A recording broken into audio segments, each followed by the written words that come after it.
I'm your friend Sheikh Bashir, and today I am with a topic from class 9th subject mathematics. The topic is triangles.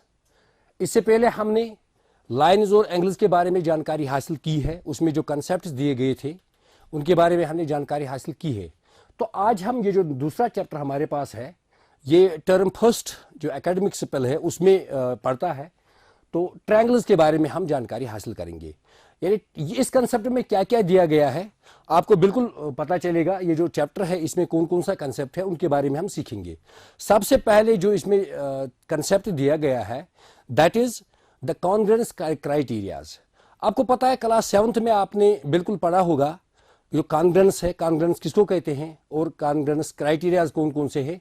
यहाँ पर क्या है, यहाँ पर कुछ एक या दो क्राइटेरियाज ऐड हुए हैं, जो नए क्राइटेरियाज आए हैं बिल्कुल, जो आपने 7th में शायद नहीं उसके बारे में जानकारी हासिल की होगी। तो यहाँ पर हम इंशाल्लाह उनके बारे में भी जानकारी हासिल करेंगे। सबसे पहले मैं आपको ये बताऊं कि कॉन्ग्रुएंट किसको हम कहते हैं। कॉन्ग्रुएंट का मतलब होता है दो ऑब्जेक्ट्स को हम तब कॉन्ग्रुएंट कहते हैं जब वो दो ऑब्जेक्ट्स शेप और साइज में बराबर हैं।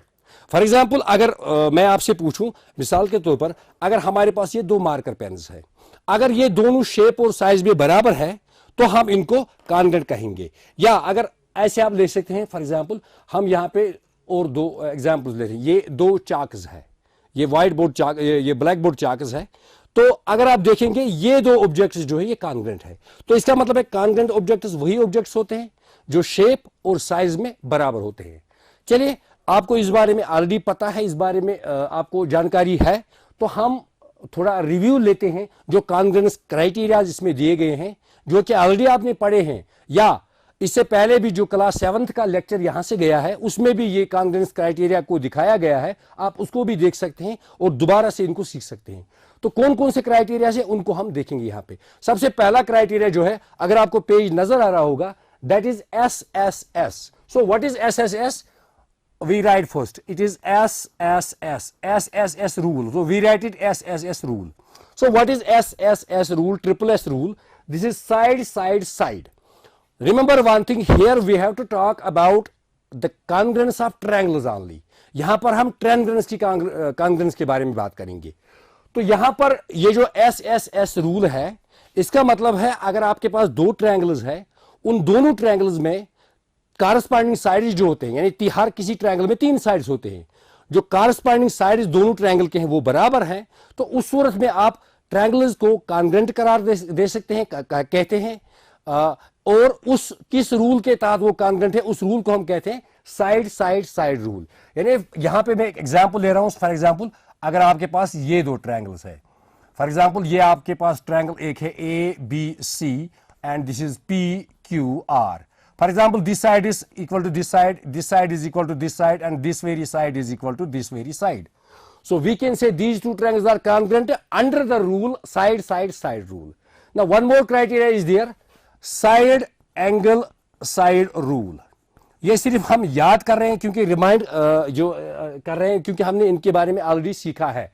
साइड एंगल साइड रूल क्या है? आप फिर से दो ट्रायंगल्स लीजिए। यहां पर हम दो ट्रायंगल्स फिर से ले रहे हैं। फॉर एग्जाम्पल ये ट्रायंगल 1 है और ट्रायंगल 2 है। फॉर एग्जाम्पल इसको हम ट्रायंगल 1 और ट्रायंगल 2 के नाम से यहां पे लिखेंगे। अगर इसमें दो साइड्स, यानी इस ट्रायंगल के दो साइड्स, एक ट्रायंगल दो से, फॉर एग्जाम्पल ये वाला साइड इस साइड के बराबर है, ये इस साइड के बराबर है, और ये जो साइड है ये इस साइड के बराबर है, यानी दीज आर कॉरस्पॉन्डिंग साइड्स। और इनके बीच में जो एंगल यहां पे है, ये वाला एंगल, अगर ये भी बराबर है, इसको हम कहते हैं side angle side. Side angle side यानी साइड के बराबर, और दूसरा एंगल के बराबर, और तीसरा जो पॉइंट है साइड, वो साइड के बराबर है। तो इस रूल के तहत हम कहते हैं ट्रायंगल्स कॉन्ग्रुएंट है, और इस रूल को हम पढ़ते हैं साइड एंगल साइड रूल। तो इस तरीके से और एक रूल है हमारे पास, एंगल साइड एंगल रूल।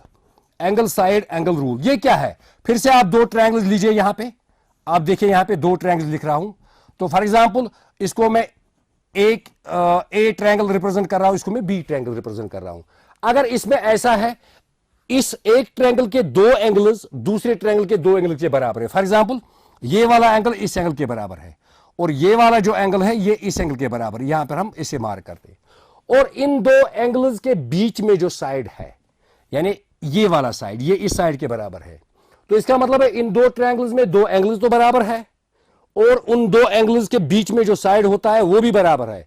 तो ये ट्रायंगल्स कॉन्ग्रुएंट है under the rule angle side angle rule, यानी इसको हम पढ़ते हैं एंगल साइड एंगल रूल के तहत। तो इसी तरीके से और एक क्राइटेरिया जिसके बारे में आपने जानकारी हासिल की है पहले ही, RHS rule. This is a rule which is used particularly for the triangle, for right angle triangles. For example, if you have two right angle triangles, for example these are two right angle triangles, तो इन दो right angle triangles में RHS का मतलब है right angle, hypotenuse and side. right angle तो दोनों ये right angle triangles है, इसका मतलब है ये एंगल बराबर है, तो right angle बराबर है। अगर hypotenuse बराबर है दोनों ट्रायंगल्स में और इन दो साइड्स में से कोई भी एक साइड बराबर है, यानी ये साइड इसके बराबर है या ये वाला साइड इस साइड के बराबर है, तो उस सूरत में हम क्या कहते हैं, इस रूल को हम कहते हैं RHS रूल। और इस रूल के तहत आप देखेंगे कि ये जो दोनों ट्रायंगल्स हैं ये कॉन्ग्रुएंट होते हैं। अब यहां पे और एक चीज ऐड हुआ है, व्हाट इज दैट, वो है angle side rule, angle side rule. और इसको आप ऐसे भी लिख सकते हैं, इसको आप साइड एंगल रूल भी कहते हैं। ये साइड ये एक नया क्राइटेरिया जो 7th में आपने नहीं पढ़ा है, जिसके बारे में आपने नहीं जानकारी हासिल की है, यहां पर हम करेंगे। इसका क्या मतलब है मैं आपको यहां से बताऊं। फॉर एग्जांपल अगर आपके पास दो ट्रायंगल्स है, यहां मैं ड्रा कर रहा हूं दो ट्रायंगल्स, ये दो ट्रायंगल्स है, इनमें क्या है, अगर एक ट्रायंगल के दो एंगल्स, फॉर एग्जांपल ये वाला एंगल जो है ये इस एंगल के बराबर है और ये वाला एंगल जो है सपोज करते हैं ये इस एंगल के बराबर है, ये वाला एंगल जो है इसमें यहां पर एक लाइन ड्रा करनी, यहां भी इस ट्रायंगल के बराबर है, और एक साइड फॉर एग्जांपल ये वाला साइड, ये वाला साइड जो है ये इस साइड के बराबर है। तो इसका मतलब है इन दो ट्रायंगल्स में एक साइड तो बराबर है और दो एंगल्स, यहां पर क्या है, यहां पर आपने वही दो एंगल्स जो इस साइड जिन्होंने साइड को बीच में पकड़ के रखा था, यानी यहां पे वो दो एंगल्स और उनके बीच में जो साइड है, यहां पर ऐसा नहीं है, यहां पर कोई भी एक साइड और कोई भी दो एंगल्स, कोई भी एक साइड और कोई भी दो एंगल्स, अगर ये बराबर है तब भी ट्रायंगल्स कॉन्ग्रुएंट होते हैं। तो कैसे होगा ये, आप जरा देखेंगे, इसको हम एक सिंपल बिल्कुल एक सेकंड में आप प्रूव कर सकते हैं। बिल्कुल आप ध्यान रखिए, 1 मिनट के लिए आप ध्यान रखिए। यहां पे आप देखिए, यहां पे अगर हम देखते हैं ये एंगल इस एंगल के बराबर है, सिंपल सी बात है, ये दूसरा एंगल जो है ये दूसरे एंगल के बराबर है। क्या आप ये नहीं बता सकते ये वाला एंगल जो है क्या ये इसके बराबर नहीं हो सकता है, ये बराबर नहीं हो सकता है। तो इसका मतलब है अगर ये एंगल बराबर है, ये वाला एंगल ये जो बराबर है, तो इसलिए हम इसका मतलब है कि ये रूल फिर ये यहां पर भी एंगल साइड एंगल रूल जो है, यानी यहां पे क्या है, एक साइड यहां पर अभी दो एंगल्स तो पहले से ही बराबर थे, क्योंकि जब दो ट्रायंगल्स में दो एंगल्स बराबर होते हैं तो तीसरा एंगल लाजमी बराबर है, खुद ही बराबर है। तो यहां पर अब क्या आ गया हमारे पास, एक साइड एक ट्रायंगल का वो दूसरे साइड दूसरे ट्रायंगल के एक साइड के बराबर है, और जो इसके दो एडजेसेंट एंगल्स है जैसे ये और ये वाला एंगल, ये भी आप दोनों बराबर आ गए। जब ये दो चीज बराबर आ गए, इसका मतलब है ये ट्रायंगल जो है ये कॉन्ग्रुएंट है under this rule, angle side angle rule के तहत। वो इसका मतलब है हमारे पास इंफॉर्मेशन थी सिर्फ एंगल साइड, तो एंगल साइड को हमने जब देखा वो ट्रायंगल्स भी कॉन्ग्रुएंट आए with the help of this rule. तो इसलिए ये नया रूल हमारे पास अब आया है। अगर कहीं पर ऐसी सिचुएशन हो जहां पर दो ट्रायंगल्स हैं और उनमें दो एंगल्स आपस में बराबर है, two corresponding angles are equal and a side is equal, तो हम कह सकते हैं वो ट्रायंगल्स भी कॉन्ग्रुएंट है। तो इसलिए एंगल साइड या हम इसको साइड एंगल रूल भी पढ़ते हैं। तो इस तरीके से these are the criterias which we use for further process. अब चलते हम इसकी एप्लीकेशन की ओर। मिसाल के तौर पर अगर आपके पास कुछ एग्जाम्पल्स है, कुछ फॉर एग्जाम्पल कुछ प्रॉब्लम्स है, उनमें हम देखेंगे कॉन्ग्रुएंस जो है, कॉन्ग्रुएंस क्राइटेरियाज वो कहां पर हम इस्तेमाल करेंगे और उससे हम कैसे प्रॉब्लम्स को सॉल्व करेंगे। अगर आप देखेंगे अपने टेक्स्ट बुक में, वहां पर बहुत सारे प्रॉब्लम्स ऐसे हैं जो इस पर डिपेंडेंट है, यानी जो कॉन्ग्रेंस है कॉन्ग्रेंस पर। तो इसी पर हम यहां पर मैंने कुछ एग्जांपल्स यहां पे लिए हैं, कुछ प्रॉब्लम्स आपकी टेक्स्ट बुक से लिए हैं। सबसे पहली प्रॉब्लम जो है आप यहां पे देखेंगे, आप ये क्वाड्रिलेटरल है ए बी सी डी और B D and A C, these are the two diagonals. और एक चीज दिया गया है ए डी जो साइड है क्वाड्रिलेटरल का, it is equal to B C, ये दिया गया है वहां से। और ये वाला एंगल जो है कंप्लीट एंगल ए और ये कंप्लीट एंगल भी, ये आपस में बराबर है। तो हमने क्या करना है, हमने बताना है ये वाली ट्रायंगल ए बी सी, ये वाली triangle is congruent to B A D, ये इस ट्रायंगल के कॉन्ग्रेंट है। ये तो एक चीज हमने प्रूव करना है। दूसरा हमने ये बताना है कि बी डी ए सी के बराबर है, यानी ये जो दो डायगोनल्स है ये भी आपस में बराबर है। तीसरा हमने प्रूव करना है एंगल ए बी डी ये वाला angle is equal to angle B A C, ये इसके बराबर है। तो चलो सबसे पहला पॉइंट जो है वो है हमने इन दो ट्रायंगल्स को आपस में कॉन्ग्रेंट दिखाना है कि ये कॉन्ग्रेंट है। तो क्या करते हैं, यहां पर मैं शेप ड्रा नहीं कर रहा हूं, शेप तो यहां पे ड्रा हुई है, हम यहीं से इंफॉर्मेशन लेंगे और यहां पर इसका प्रूफ लिखेंगे। तो आप यहां पे देखेंगे इसको कैसे हम प्रूफ करेंगे, प्रूफ इसको हम कैसे करेंगे। सबसे पहले अगर आप देखेंगे हम लिखेंगे इन ट्रायंगल्स में ए बी सी और ए बी डी ट्रायंगल में, in triangle A B C and triangle A B D, ये दो ट्रायंगल्स में अगर आप देखेंगे A D side B C side के बराबर है, यानी जो ए बी डी ट्रायंगल है उसका एक साइड दूसरे ट्रायंगल के एक साइड के बराबर है। So we write A D is equal to B C. क्यों, यह चीज दिया गया है, ये गिवन है, ये हमारे पास दिया गया है। तो और एक बात, अगर आप देखेंगे एंगल बी ए डी, ये इस ट्रायंगल का बी ए डी ट्रायंगल का एंगल है, तो ये भी बराबर है। Angle B A D is equal to angle A B C, angle A B C. So this is also given, ये भी दिया गया है। और अगर आप तीसरा चीज आप देखेंगे, ये ए बी जो साइड है ये दोनों ट्रायंगल का, ये ट्रायंगल ए बी सी का भी है और triangle A B D B का भी है। तो इसका मतलब है ए बी हम ऐसे लिख सकते हैं, A B is common side, A B is common side. अब आप देखिए यहां पे क्या है, दो साइड्स आपके बराबर है, ये वाला साइड और ये वाला साइड, ये वाला साइड और ये वाला साइड, यानी दो साइड दो ट्रायंगल्स कॉरस्पॉन्डिंग साइड दो ट्रायंगल्स के बराबर है और उनके बीच में जो एंगल है वो भी बराबर है।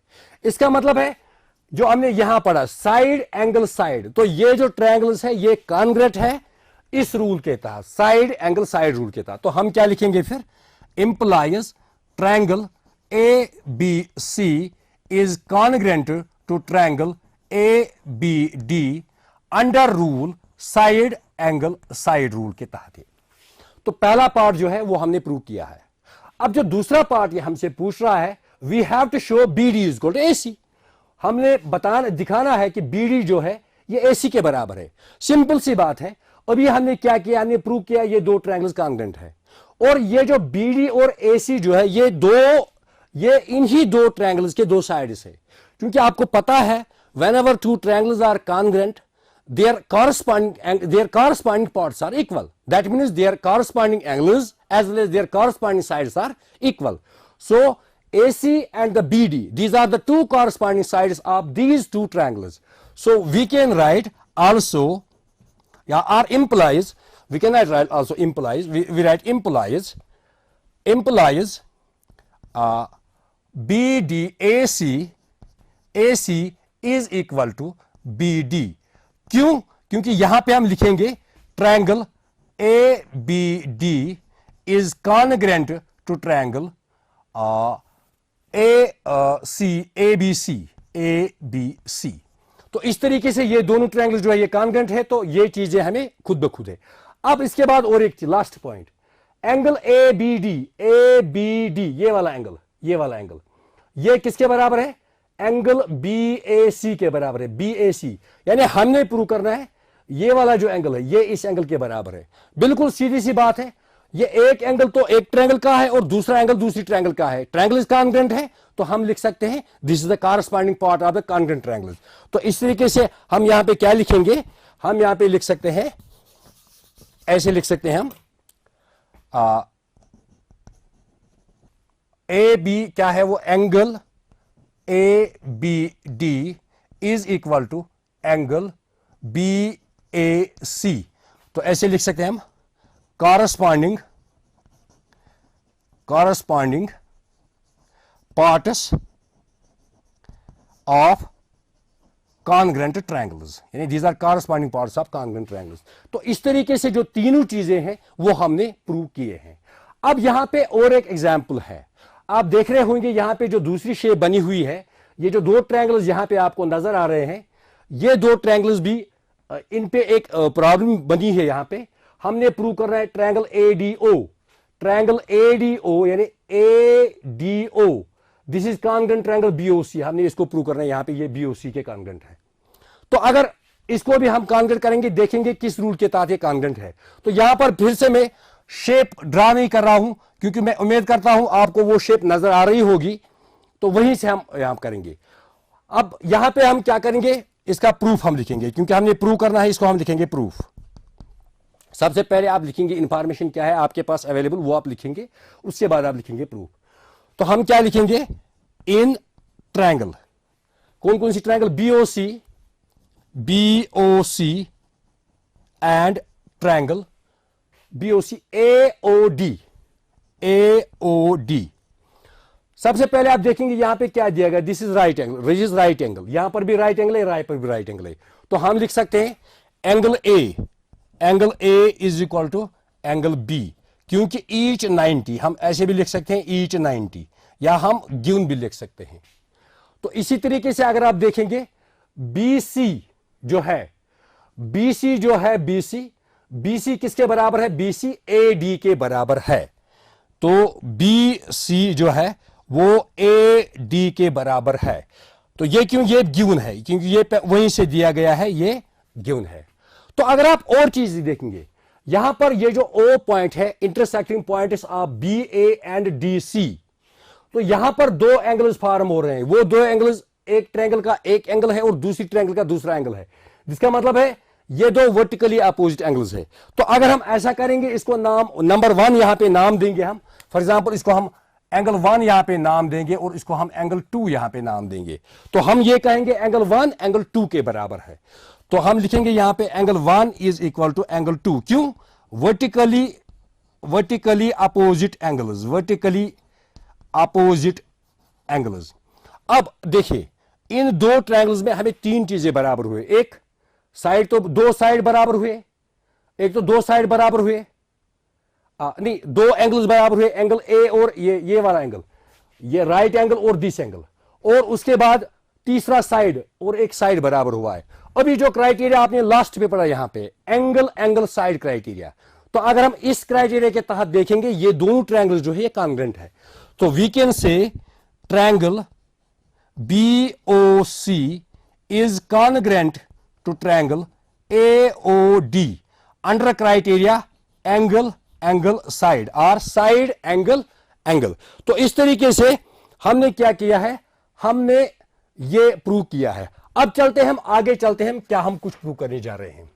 यहां पे और एक बिल्कुल इंटरेस्टिंग चीज है, angles opposite to equal sides of an isosceles triangle are equal. यानी अगर आपके पास एक आइसोसेलेस ट्रायंगल है, तो उसमें जो angles opposite to equal sides है वो बराबर है। वो मैं आपको समझाऊं, यहां पे फिलहाल मैं इसको रब कर रहा हूं। यहां पे आप 1 मिनट बिल्कुल आप इत्मीनान से रहेंगे, बिल्कुल हम कैसे इसको प्रूव करेंगे, ये इजी है, बिल्कुल आप घबराए मत, अभी आप सोच के रखिएगा इसको हम कैसे प्रूव करेंगे, बिल्कुल कोई बात नहीं है। तो यहां पर मैं छोटी सी एक शेप ड्रा कर रहा हूं, क्योंकि थोड़ा डिफिकल्ट हो रहा है वहां तक जाने में, इसलिए यहां पर एक आइसोसेलेस ट्रायंगल हमने क्या प्रूव करना है, angles opposite to equal sides of an isosceles triangle are equal. ये एक आइसोसेलेस ट्रायंगल है, फॉर एग्जांपल ये ए बी और सी एक आइसोसेलेस ट्रायंगल है। तो हमने ये चीज प्रूव करना है, ये जो एंगल सी है ये एंगल बी के बराबर है, ये चीज हमने प्रूव करना है। तो कैसे हम करेंगे प्रूव, इसके लिए हम एक कंस्ट्रक्शन ड्रा करेंगे। कंस्ट्रक्शन मींस हम यहां से एक एंगल बाइसेक्टर ड्रा कर रहे हैं, यानी इस एंगल को हम बाइसेक्ट कर रहे हैं। एंगल बाइसेक्टर आपको पता है, वो line segment which bisect is the angle. या which divide is the angle into two equal parts. तो इसका मतलब है ये एंगल इस एंगल के बराबर है। तो यहां पर हम जहां इंटरसेक्ट किया BC लाइन सेगमेंट पे, वहां उस पॉइंट को हम D नाम देंगे। अब हमने प्रूव करना है angle B is equal to angle C, interior angle B। So अगर किस तरीके से अब हम प्रूव करेंगे इसको, अगर हमारे पास ये जो दो ट्रायंगल्स है, अगर ये कॉन्ग्रुएंट हुए, अगर ये कॉन्ग्रुएंट हुए तो हम सीधे कहेंगे जो एंगल C है एंगल B के बराबर है। चलो हम कोशिश करते हैं इनको कॉन्ग्रुएंट करने की। बिल्कुल आप लिखेंगे वहां पे क्या है जो गिवन वगैरह है वो आप लिखेंगे। तो यहां पर हम लिखेंगे सिंपली प्रूफ। कैसे हम प्रूफ करेंगे, आप हम लिखेंगे इन ट्रायंगल। अब ABD एंड ट्रायंगल ADC, इन दो ट्रायंगल्स में हम देखेंगे क्या है।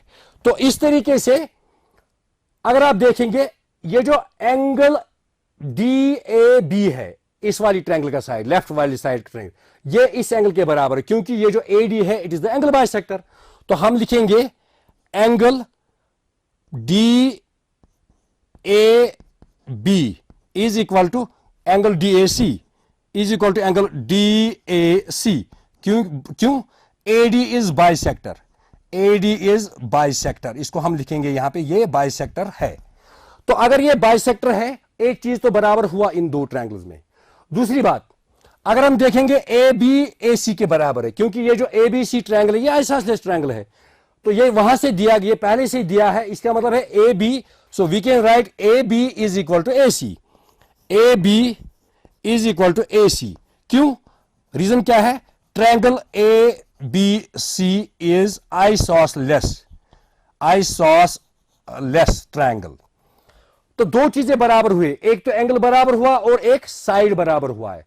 और अगर आप देखेंगे तीसरा साइड, मिसाल के तौर पर ये साइड आप देखिए, ये लीजिए AD जो है ये कॉमन साइड है दोनों में, यानी AD ट्रायंगल ABD का भी साइड है और ट्रायंगल ADC का भी साइड है। तो हम लिख सकते हैं AD इज कॉमन साइड। अब आप देखिए इन दो ट्रायंगल्स में क्या कुछ हमें बराबर मिला। एक तो ये साइड बराबर है क्योंकि कॉमन है, ये साइड भी बराबर है, ये गिवन है, और ये वाला जो एंगल ये इसके बराबर है। इसका मतलब है इन दो ट्रायंगल्स में दो साइड्स और उनके बीच में जो एंगल है, जो उनसे एंगल बनता है उनके इंटरसेक्टिंग पॉइंट पे, वो भी इक्वल है। इसका मतलब है अगर आप देखेंगे ये वाला क्राइटेरिया साइड एंगल साइड, यानी साइड एंगल साइड क्राइटेरिया, तो इस क्राइटेरिया के तहत ये दोनों ट्रायंगल्स जो है ये कॉन्ग्रुएंट है। तो हम ऐसा लिखेंगे triangle ABD is congruent to triangle ADC। तो जब ट्रायंगल कॉन्ग्रुएंट है, इनके कॉरस्पॉन्डिंग क्या होते हैं, वो बराबर होते हैं। तो एंगल C का जो कॉरस्पॉन्डिंग पार्ट है that is angle B। So we can write, इसका मतलब है angle C is equal to angle B। क्यों, corresponding parts of equilateral, corresponding types of congruent triangles, CPCT भी हम लिख सकते हैं, corresponding parts of congruent triangles. तो इस तरीके से हमने ये एक थ्योरम है, इसको भी प्रूफ किया है, इजीली हमने प्रूफ किया है। अभी हमारे पास कुछ टाइम बचा है, तो फिलहाल हम क्या करेंगे, हम एक थोड़ी सी हम यहां पे और एक प्रॉब्लम जो है उसको हम हल सॉल्व करने जा रहे हैं। मैं कोशिश करूंगा, आप बाद में इसको खुद भी करेंगे, यहां पर थोड़ी गाइडलाइंस मैं आपको दूंगा। फॉर एग्जांपल यहां पे, यहीं पे अगर आपको फिगर अच्छी तरह से नजर आ रही है, बिल्कुल क्या करना है, हमने प्रूव करना है AC is equal to AB, यानी ये दिया गया है AC is equal to AB। इसका मतलब है जो ABC ट्रायंगल ये आइसोसेलेस है, angle CFB is 90 degree, CFB is 90 degree और ये एंगल भी 90 डिग्री है। तो हमने प्रूव करना है B is equal to CF, BE is equal to CF। इसका मतलब है ये जो दो ट्रायंगल्स है BEAE और CFA, ये इनको हमने प्रूव करना है कि दीज आर कॉन्ग्रुएंट। कैसे हम प्रूव करेंगे, आप देखेंगे यहां पे, अगर आप देखेंगे मैं जल्दी जल्दी लिखूंगा यहां पे, AB जो है, AB किसके बराबर है, AB AC के बराबर है, क्योंकि ये गिवन है, यानी गिवन का मतलब है ये वहीं से दिया हुआ है। तो अगर आप दूसरा चीज देखेंगे, ये वाला एंगल, ये जो एंगल है एंगल F, यानी एंगल BFC, अगर ये 90 है तो ये वाला ऊपर उसके दूसरा एंगल जो वो भी 90 है, क्योंकि ये लीनियर पेयर है।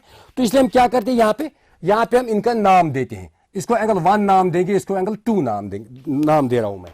तो हम लिखेंगे angle 1 is equal to angle 2। यहां पर क्यों? ईच 90, ये दोनों जो एंगल्स है ये 90 डिग्री के बराबर है। और अगर आप देखेंगे एंगल ए जो ये दोनों एंगल ए जो है ये दोनों ट्रायंगल्स का कॉमन एंगल है, तो इस तरीके से ये भी बराबर है। तो हम ऐसा लिख सकते हैं angle A is common angle. अब देखिए इन दो ट्रायंगल्स में तीन चीजें तो बराबर हुई। नंबर 1 ए साइड, उसके बाद दो एंगल्स।